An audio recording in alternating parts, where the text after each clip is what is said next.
Okay, still in there. Okay.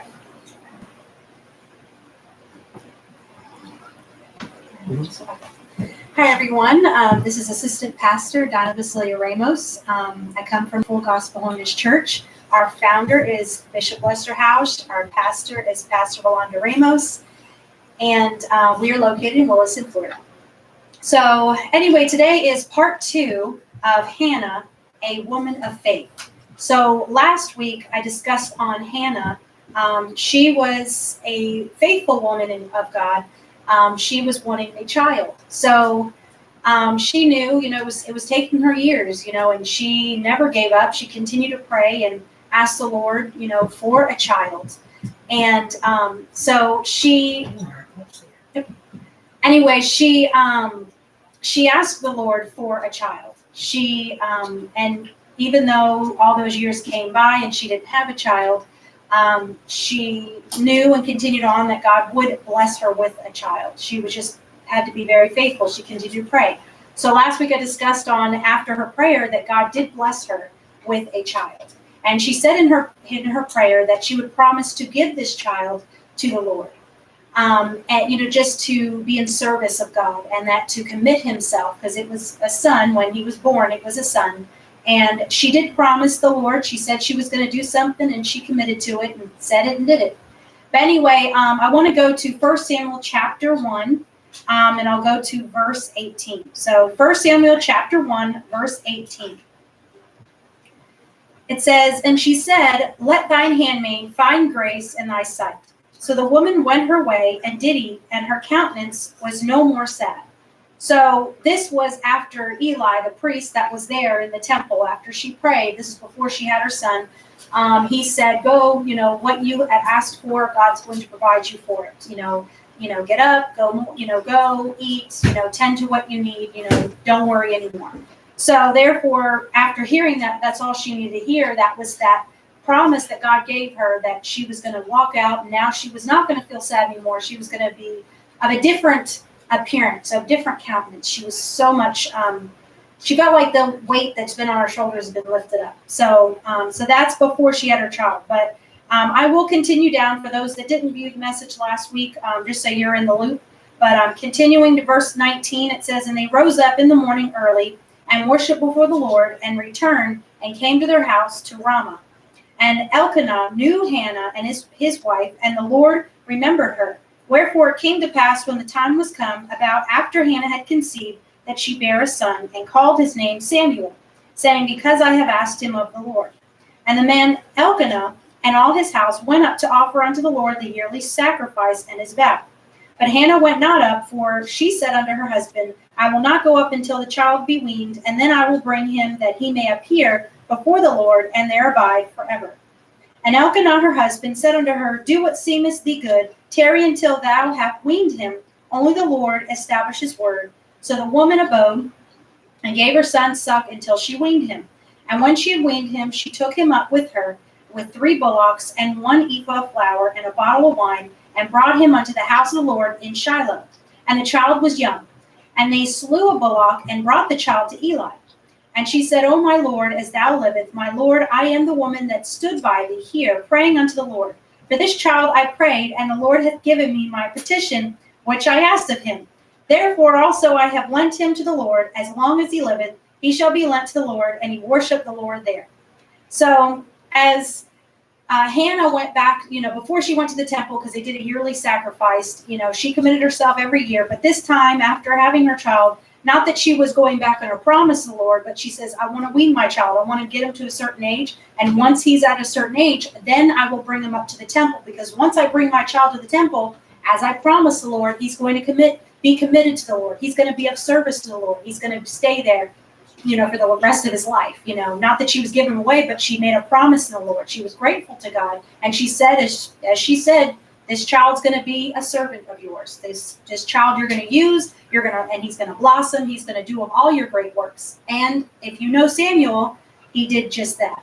But anyway, so after she says, I have to wean him, he has to be at a certain age. Once that comes to play, then I'm going to bring him up. So then by that next time, at the next sacrifice, she went up and she At that time, then she brought to the temple and brought her son. So she made a promise. And when she went there with her child, she said to Eli, the priest that was there before, remember, she prayed and he thought she was a drunken woman. He thought that she was crazy because she was in such distress in her prayer about, not having a child and praying about the same prayer over and over again. So with God, she was faithful, and she brought it unto Eli the priest and said, remember me, I'm that same woman that you thought I was drunk, but I prayed for that prayer for a child. And I'm here to tell you that this is the child. So anyway, continuing to chapter 2, 1 Samuel chapter 2, it says, and Hannah prayed and said, my heart rejoiceth in the Lord. Mine horn is exalted in the Lord. My mouth is enlarged over mine enemies, because I rejoice in thy salvation. There is none holy as the Lord, for there is none beside thee, neither is there any rock like our God. Talk no more so exceedingly proud. Let not arrogancy come out of your mouth, for the Lord is a God of knowledge, and by him actions are weighed. The bows of the mighty men are broken, and they that stumbled are girded with strength. And they that were full have hired out themselves for bread, and they that were hungry cease, so that the barren hath borne 7, and she that hath many children is waxed feeble. The Lord killeth and maketh alive. He bringeth down to the grave and bringeth up. The Lord maketh poor and maketh rich. He bringeth low and lifteth up. He raiseth up the poor out of the dust, and lifteth up the beggar from the dunghill, to set them among princes, and to make them inherit the throne of glory. For the pillars of the earth are the Lord's, and he hath set the world upon them. He will keep the feet of his saints, and the wicked shall be silent in darkness, for by strength shall no man prevail. The adversaries of the Lord shall be broken to pieces. Out of heaven shall he thunder upon them. The Lord shall judge the ends of the earth, and he shall give strength unto his king, and exalt the horn of his anointed. And Elkanah, which is her husband, went to Ramah to his house, and the child did minister unto the Lord before Eli the priest. Now the sons of Eli were the sons of Belial. They knew not the Lord. So this is where, if you continue on in 1 Samuel, you'll understand that with Eli, though he was a priest, you're going to find out that he had a couple of things in his backyard that weren't satisfactory in the Lord. So with Eli, he had 2 sons. 2 sons that were not of the Lord. Though they were, in the temple with their father, they didn't serve God as they should. So so if you continue on in 1 Samuel, you'll get a big idea on how Samuel was used by God, and Samuel was the very first one to note on Eli's disobedience. If you continue on in 1 Samuel, you'll understand. But anyway, it says, now the sons of Eli were sons of Belial. They knew not the Lord. They were very evil. And the priest's custom with the people was that when any man offered sacrifice, the priest's servant came, while the flesh was in seething, with a flesh hook of 3 teeth in his hand. And he struck it in the pan, or kettle, or cauldron, or pot. All the priest took for himself. So they did on Shiloh unto all the Israelites that came thither. Also before they burnt the fat, the priest's servant came and said to the man that sacrificed, give flesh to roast for the priest, for he will not have sodden flesh of thee, but raw. And if any man said unto him, let them not fail to burn the fat presently, then take as much as thy soul desireth, then he would answer him, nay, but thou shalt give it me now, and if not, I will take it by force. Wherefore the sin of the young men was very great before the Lord, for men abhorred the offering of the Lord. But Samuel, remember, this is the little child, the little baby that Hannah was promised by God, that was gifted to Hannah. Remember, Samuel, at a very young age, was being used by God. This is why you can't put an age requirement on people. When God sees someone that has a good heart, then God knows that, he's going to use them. It doesn't matter. A little child can be used by God. It's their heart. God sees them. So it says, verse 18, but Samuel ministered before the Lord, being a child girded with a linen ephod. Moreover, his mother made him a little coat and brought it to him from year to year. And when she came up with her husband to offer the yearly sacrifice. So being a mother, obviously she knew that she committed and gave this promise to the Lord. But you see, every year she made sure every time she went to see her son, not only because that's her son, but also in remembrance and in honor of what he's doing there, and the gift that he is alive, that God presented him, that he's doing exactly what she had asked the Lord, and that was serving the Lord. So she gave him gifts. She would see him, tend to him.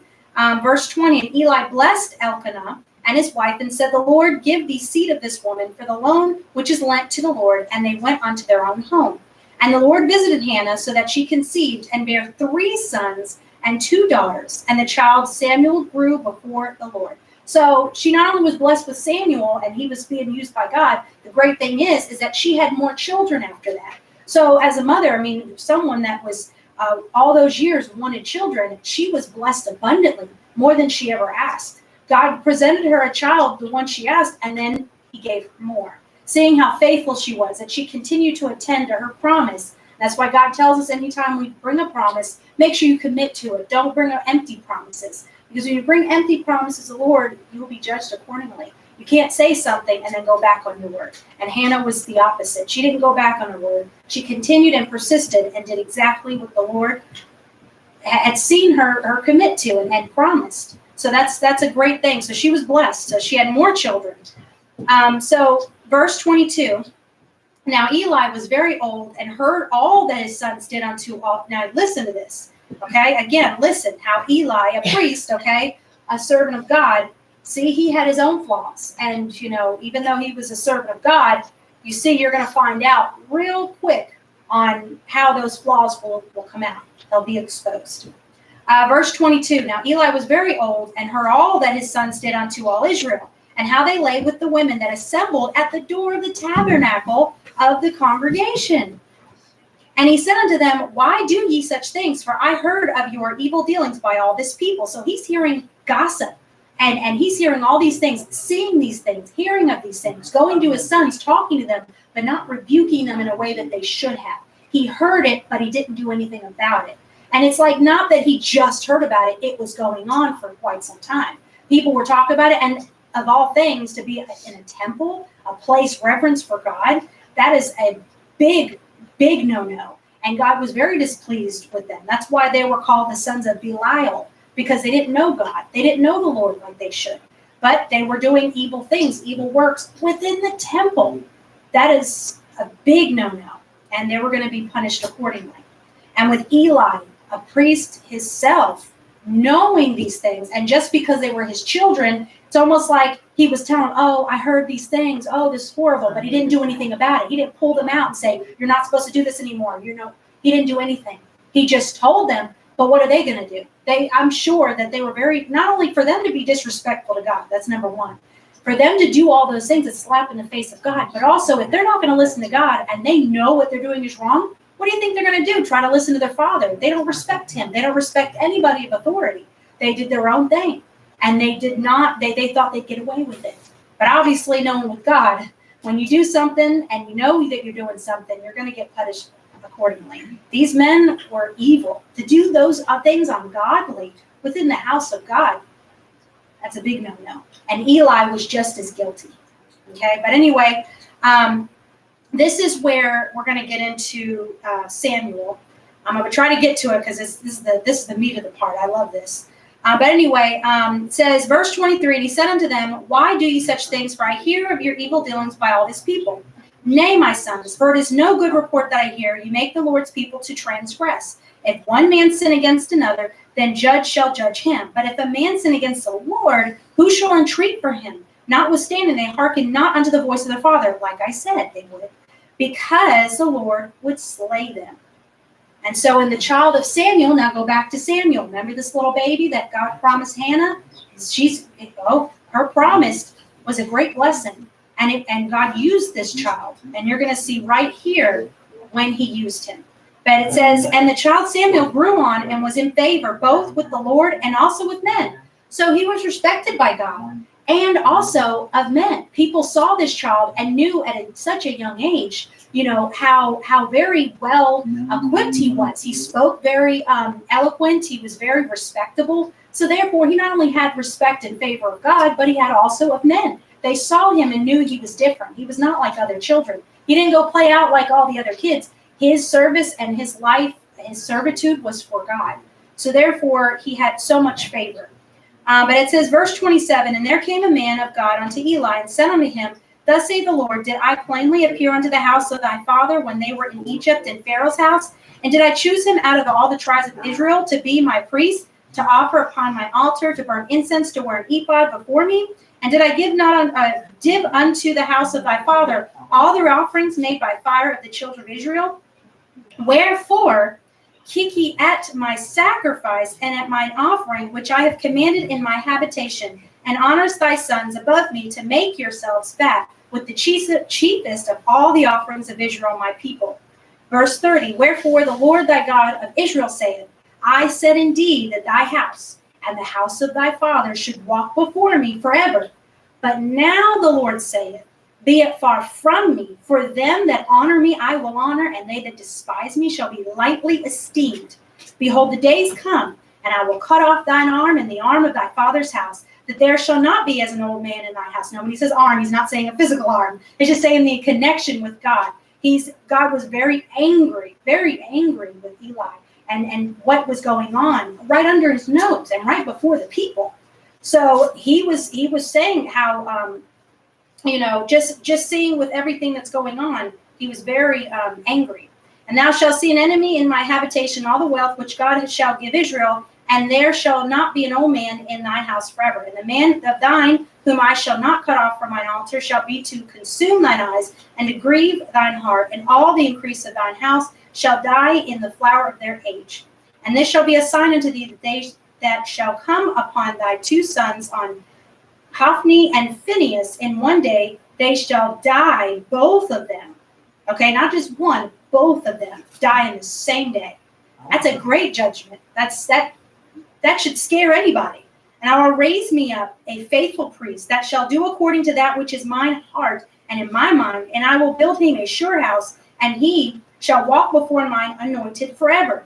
And it shall come to pass that everyone that is left in thine house shall come and crouch to him for a piece of silver and a morsel of bread, and shall say, put me, I pray thee, into one of the priest's offices, that I may eat a piece of bread. So it was already said beforehand what was going to happen. With all that was going on, God was ready. He was putting his foot down. He said, this is it. Game over. This has gone on long enough. It's time to take action. See, this is the thing about God. God gives you so many chances, so many chances. People in this world think that God is he will just punish and judge. He gives time, because he's not only given that time and opportunity for the people to get right, but also for others to see and for others to take witness so they don't do those same things. So God works in all these different factors. For us to understand God, you got to read the word and really look at it. This is one of the examples of how God works. He's a merciful God, but he's also a judge, okay? He's going to take judgment on those that need judged, okay? God is, when he's angry, he's angry. But, but it takes time. God, when he gives time, he's very patient too, okay? Very patient. But with all this that was going around, it was too much. Too much. When it was about the temple of God, it was about just holiness. I mean, anything of that category being played with, God's not happy. He's not pleased. So those two sons, they're going to be judged. They're going to be judged. So you would think that this would just snap and be right there, and Eli would just take it and say, okay, we're going to find out. But you see, I love the way that God says that he's going to have another priest. Okay, who was that priest he was going to build up? Samuel. It was already set in place. So how everything comes about. Remember I talked about last week how, things happen, a time and a place. God always works in his perfect timing.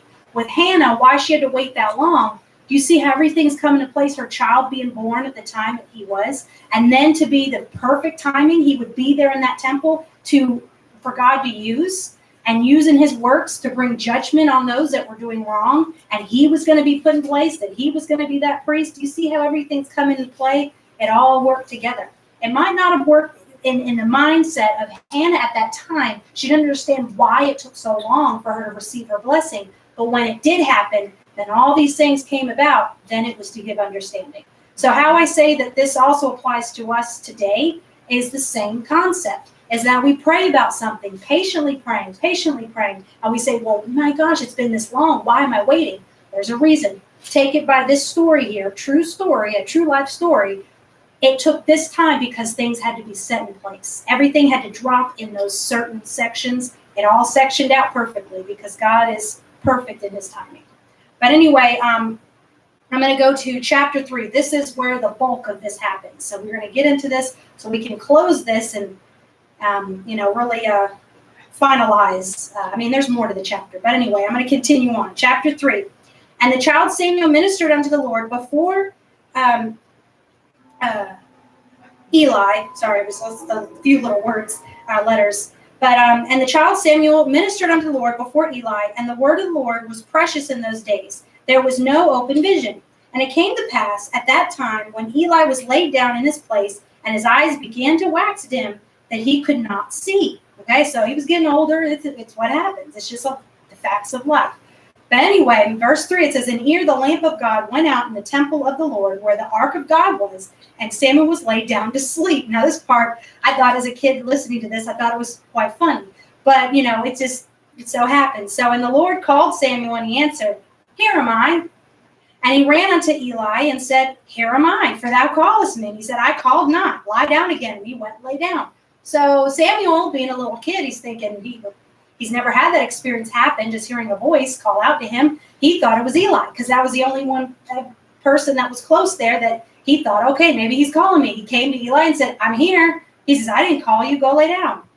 And the Lord called yet again Samuel. And Samuel rose and went to Eli and said, Here am I, for thou didst callest me. And he answered, I called not, my son. Lie down again. Now Samuel did not yet know the Lord, neither was the word of the Lord yet revealed unto him. And the Lord called Samuel again the third time. And he arose and went to Eli and said, Here am I, okay, for thou didst call me. And Eli perceived that the Lord had called the child. It kind of ringed now to Eli and say, okay, wait a minute. I'm not calling him. This boy's coming to me. He wouldn't just make this up. He knew the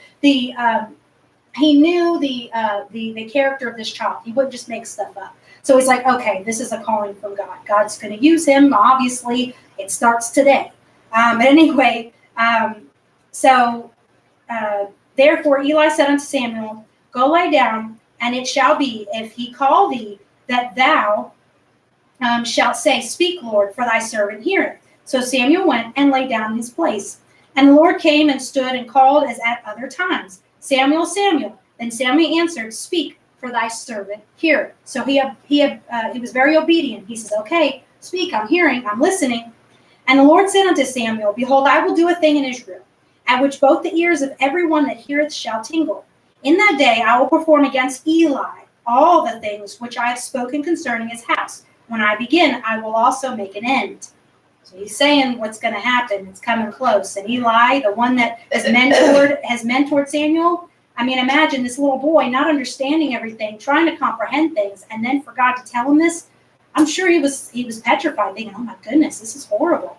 But as we continued on, it says here, and he's going to explain to Samuel, because he had to understand why this is going to come about. He's telling him, For I have told him that I will judge his house forever for the iniquity which he knoweth, because his sons made themselves vile, and he restraineth them not. So he's telling him, listen, this is a life lesson for Samuel to understand too. When God tells you something, you listen. And that he's saying that Eli, a man of God, a supposed man of God, for him to know these things, iniquity is sin. So he knew what his sons were doing.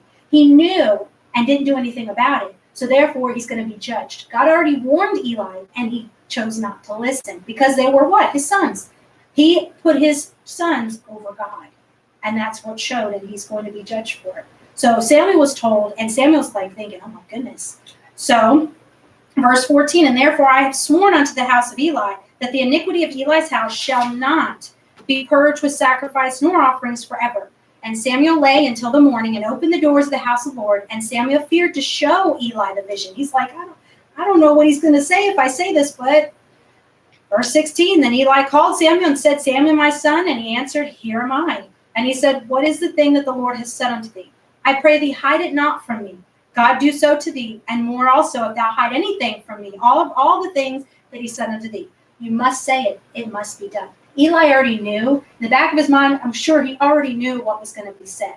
But he had to hear it. And he says, if you withhold anything when you're supposed to say it, you're going to be judged. So he obeyed by that. Samuel said, and Samuel told him every whit, and hid nothing from him. And he said, It is the Lord. Let him do what seemeth him good. And Samuel grew, and the Lord was with him, and did none of his words fall to the ground. And all Israel, from Dan even to Beersheba, knew that Samuel was established to be a prophet of the Lord. And the Lord appeared again in Shiloh, for the Lord revealed himself to Samuel in Shiloh by the word of the Lord. Okay? But I'm going to close it here. But if you read further, I want to go all the way there so you can see where the judgment came into play. Okay? Because Eli was punished and his sons were punished as well. Go here.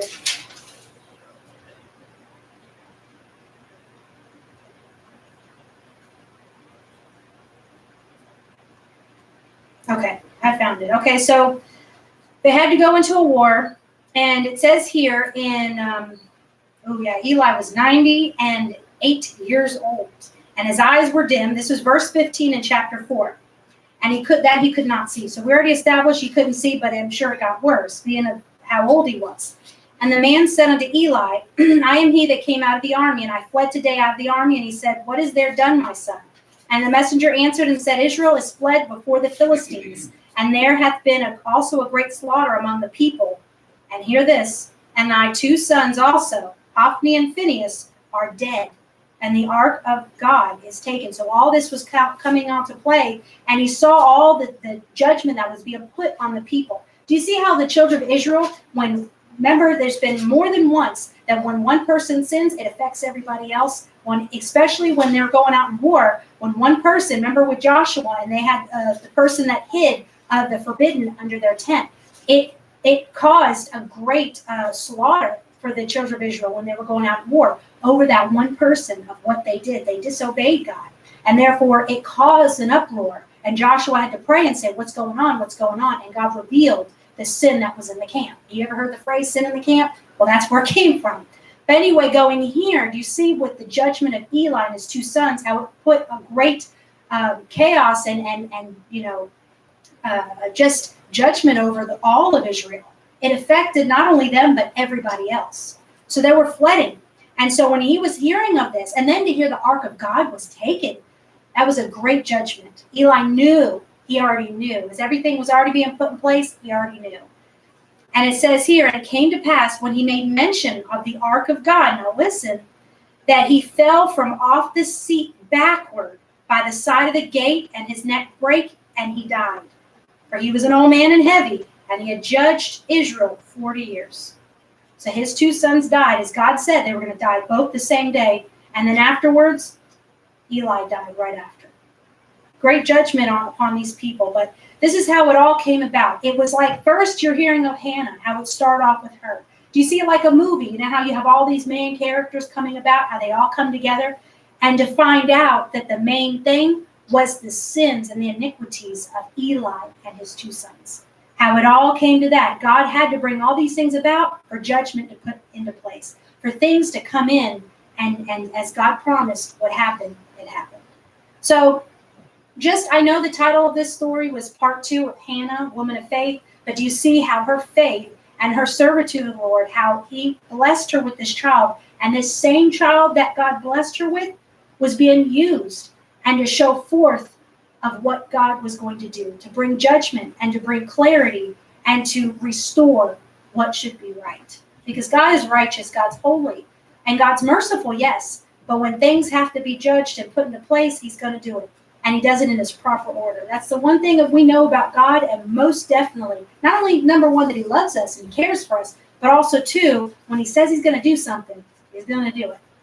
So know when God says his word, as we read the word of God, he's going to do it. God's not a liar. God keeps his promises.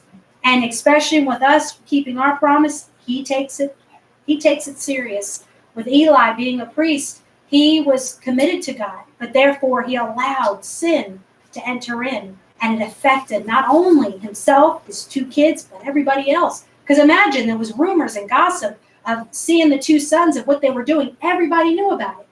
And that was a great slap in the face of the Lord, because that's not what God's all about.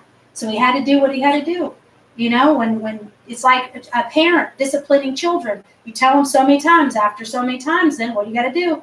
You got to get things right, right? You know, you don't beat the child, but, you know, you have to discipline them, especially after you warn them so many times. You say, I told you, and I told you again, but yet you're not listening. I'm going to have to do this because it's the only way you're going to listen.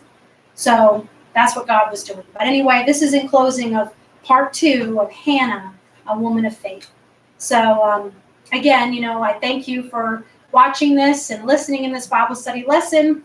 You know, if you want to give your heart to the Lord, you can. All you have to do is just repeat these words after me. But most importantly, I need you to mean it with all your heart. Okay? So bow down, you know, bow your head down, close your eyes. You know, imagine the Lord standing right there. But mean these words with all your heart. Dear Heavenly Father, I come to you a sinner. Wash me in your precious blood.